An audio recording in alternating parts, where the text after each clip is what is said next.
and India. We will issue at the end of the press conference the joint statement and a new joint agenda for cooperation, the Roadmap 2025, and the joint declaration on resource efficiency. But first, I give the floor to the President of the European Council. Thank you. Good afternoon, everyone. It was a pleasure to speak with Prime Minister Modi today. India is an indispensable partner. Our meeting clearly shows the importance that both the EU and India attach to our relationship. As the world's two largest democracies, we share common values: freedom, rule of law, and respect for human rights. We have convergent interests, and today we focused on three important topics. First, COVID-19 and rebuilding our economic prosperity. Second, our EU-India bilateral relationship. And third, regional and security issues. As power dynamics shift across the globe, the EU wants to play a stronger role in the region and as a global actor. Today's substantive dialogue with India will reinforce these strategic goals. The EU and India are banding together to fight COVID-19, and I welcome India's role in tackling the virus both at the regional and global level, and their contribution to the research and manufacturing of a vaccine which should be available to all. We will cooperate to strengthen our health systems and ensure the WHO is effective. We agree that the economic and social recovery must be more sustainable, more resilient, and leave nobody behind. Keeping the global trading system open will play an important role. Efforts in the G20 and UN will also be vital. We welcome India's support for debt relief as well. Today's meeting marked the 15th summit between India and the European Union. The EU is India's largest trade and investment partner, but India represents only about 2% of EU external trade. This is clearly an area that offers impressive potential for significant future growth. We agreed to enhance conditions for traders and investors. We called for ambitious climate and environmental action. The EU is a partner of India's sustainable modernization, including through investments by the European Investment Bank, over 4 billion euros. We will also work together to deploy digital technologies based on our shared values and global standards. We have just signed the Euratom-India agreement that boosts cooperation on research and development for peaceful nuclear energy. We welcome India's proposal to build a connectivity partnership that's open, sustainable, and rules-based. The EU and India will further develop security and defense consultations and military contact. We will step up our cooperation to fight terrorism and cyber threats. Europol and its Indian counterpart will join forces to tackle organized crime. We'll also work to reinforce maritime security, especially in the Indian Ocean, where 40% of our trade passes. And we will continue our dialogue on human rights. India will serve on the UN Security Council in 2021-2022 and assume the presidency of the G20 in 2022. The EU looks forward to working with India in these organizations and others to strengthen multilateralism and the rules-based international order. The EU and India are more than economic partners.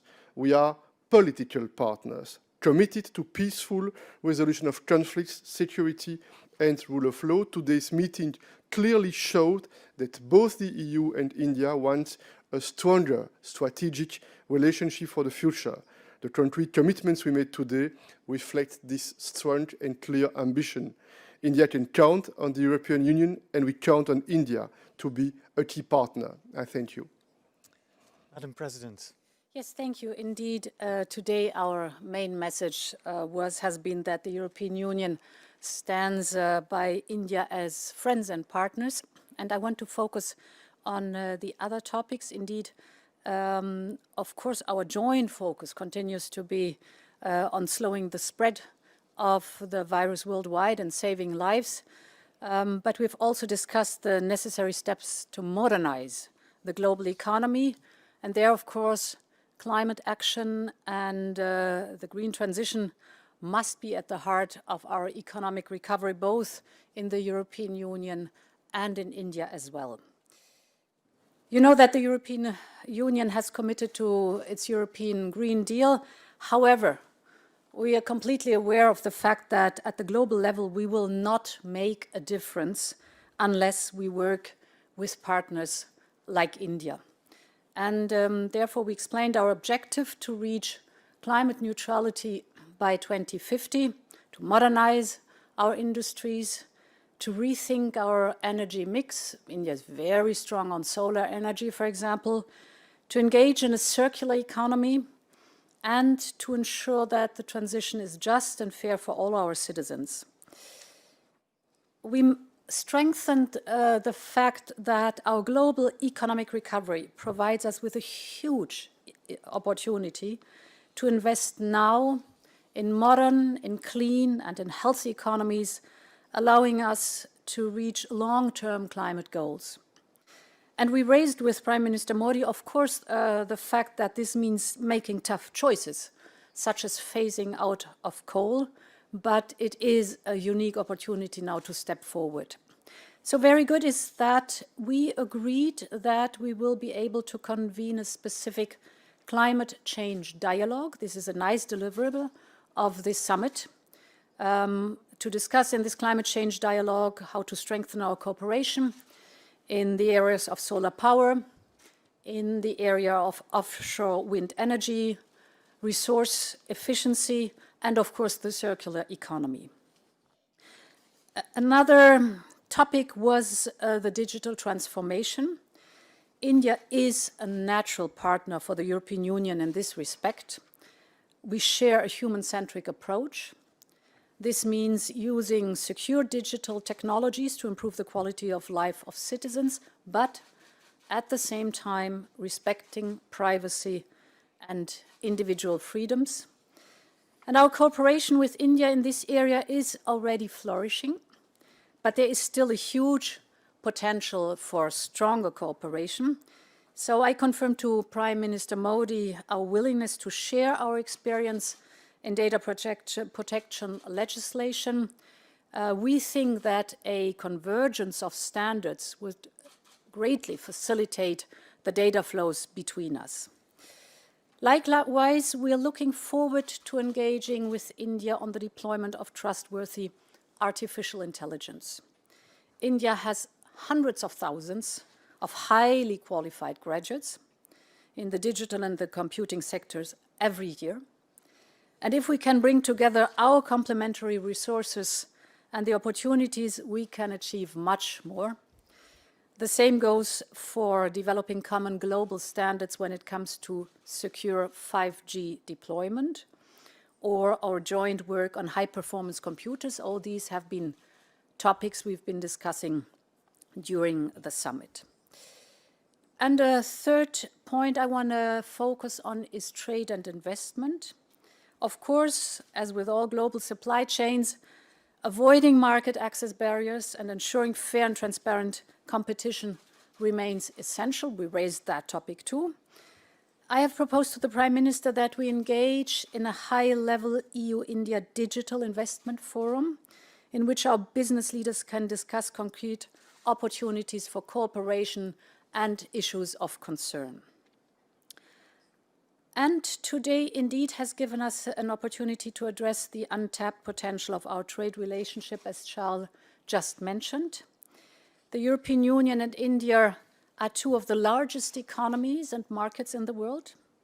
About 6,000 European companies are present in India. The European Union is India's largest trading partner and is the largest investor in India. Yet our overall trade and investment relationship has by no means reached its full potential.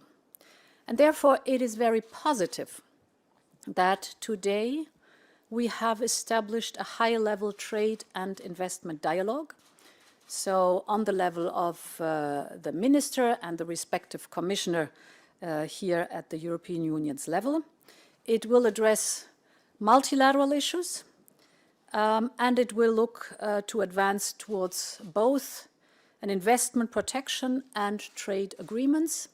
We want an ambitious trade agreement. We are not there yet, but with this high-level trade and investment dialogue, we hope to advance things and to promote our common interest in moving forward towards a free trade agreement. It needs to include our usual requirements in terms of market access and public procurement and, of course, sustainable development, so there is still a way to go.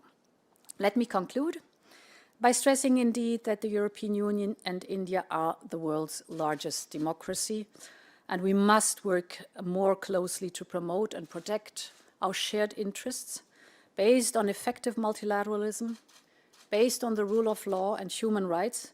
And in this context, we welcomed India's recent election as a non-permanent member of the UN Security Council and as chair of G20 in 2022. Thank you, Madam President. For the Q&A session, may I please ask you to turn on your cameras, switch it on. Thank you. And raise your blue hand if you want to raise a question to the presidents. I have a first question from Siddhant Sibal. Could you please state your medium as well and clearly say whom you want to address your question to, please? Anyone can answer this. I'm Siddhant from Beyond. My question to you is on the issue of Chinese aggressiveness. Was that discussed during the summit? We know that recently there was an incident between India and China at the border. So how much that was discussed between the European leaders and, of course, the Indian leaders? Thank you. Yes, we discussed this topic, and probably you know that a few weeks ago we had a video conference, a summit by video conference with the Chinese authorities. And as you know, the relationship between the European Union and China is complex. We need to tackle different issues, different topics, and indeed we are in favor of a peaceful solution. Prime Minister Modi had the occasion also to inform us about the latest developments regarding this incident with China, and we support all the efforts in order to maintain a channel of dialogue in order to find peaceful solutions. Next question is for David Carretta, Radio Radicale. David. Yes, thank you very much for the opportunity. David Carretta, Radio Radicale, Italian radio. A political question, if I may. Is India more strategic for the EU than China? Thank you. Il est certain que nous avons l'ambition, nous l'avons exprimé depuis le lancement de ce nouveau terme institutionnel au mois de décembre, de jouer un rôle plus marqué sur le plan international comme Union européenne. Et en ce sens, il nous semble effectivement important de maintenir un dialogue, d'aborder la manière de renforcer des partenariats avec un certain nombre de pays dans le monde. Et vous savez que l'Inde et l'Union européenne, nous l'avons dit, sont deux démocraties avec des traditions de valeurs démocratiques, de respect pour l'état de droit, de respect pour le multilatéralisme. Et nous voyons que dans beaucoup de domaines, il y a un potentiel que l'on peut développer davantage encore, que ce soit en matière commerciale, en matière économique, que ce soit dans le cadre du changement climatique et de la question digitale, qui sont tellement essentielles pour la transformation du projet européen. La présidente de la Commission a expliqué les pressions concrètes que nous avons faites pour amplifier la coopération sur ce terrain-là, sur ce sujet-là, ce qui est extrêmement important. Et puis nous considérons que sur le plan politique, comme vous l'avez mentionné, l'Inde est un partenaire parce que nous défendons effectivement une vision de la globalisation, une vision du monde qui est inspirée de standards démocratiques, de principes de liberté, de principes qui sont fondés sur l'inclusivité. Par ailleurs, vous le savez, l'Inde exercera la fonction de membre non permanent du Conseil de sécurité pour la période 2021 et 2022. Exercera aussi la responsabilité de présidence du G20 en 2022. Et nous voyons que sur tous les sujets que nous abordons, il y a une réelle valeur ajoutée à coopérer ensemble pour tenter de rapprocher nos points de vue afin d'avoir une influence dans le monde qui est inspirée par les valeurs dans lesquelles nous croyons comme Union européenne. Indeed, China and India are both important to us, but both are very different. And if you look at the topics we have with China and with India, common interest what the fight against climate change is concerned. This is very important. China and India are very important if we want to be successful in the fight against climate change. With both, we have strong trade relations, but on very different fields. We have reinforcing in common interest, and on others we have issues. But the difference is indeed that we share with India that we are democracies, and therefore I can relate to what Charles Michel said concerning the democracies and defending our values. I will take another question from an Indian journalist, Smita Sharma. Can you hear us, Smita? Can you hear me? Yes. Could you raise your volume just a little bit? Is it clear now? Yes. Just one follow-up question, because there have been some intelligence reports from other countries that have spoken about the number of the number of Chinese soldiers who were killed in the Galwan clashes. Does the EU have any input you may have shared on this? Is your assessment that now you do see a de-escalation happening, or there is a possible flare-up that may still happen across the LAC between India and China? And a last question, because you spoke about the shared principles of democracies, with the Citizenship Amendment Act protests and the way India has rounded up activists, many of them are still in jail for having protested against the amendment. Is that something that came up in your talks today? Thank you. Maybe two answers. So the first one, I don't venture in this direction. We had the occasion, like I said, with the Prime Minister, to have some information about this incident. And I would like to repeat that for the European Union, it's important to encourage all the positive efforts, all the constructive dialogue in order to reach peaceful solutions. About the legislation regarding the citizenship, you know that in the European Parliament, it was an important topic the last week, the last months, and we had the occasion also today to raise this topic with the Prime Minister. And I would like to say that we trust the Indian institutions. We understand that the Supreme Court will have a role to play in order to assess this legislation. And we took the decision with the Indian authorities to continue a strong dialogue on the question of human rights, which is very important for us and for India, in order to exchange good practices and to have the best possible understanding about how we tackle these important issues for India and for the European Union. Thank you. This concludes our press conference of today. Thank you for joining, and please consult our joint declarations on our websites. Thanks again.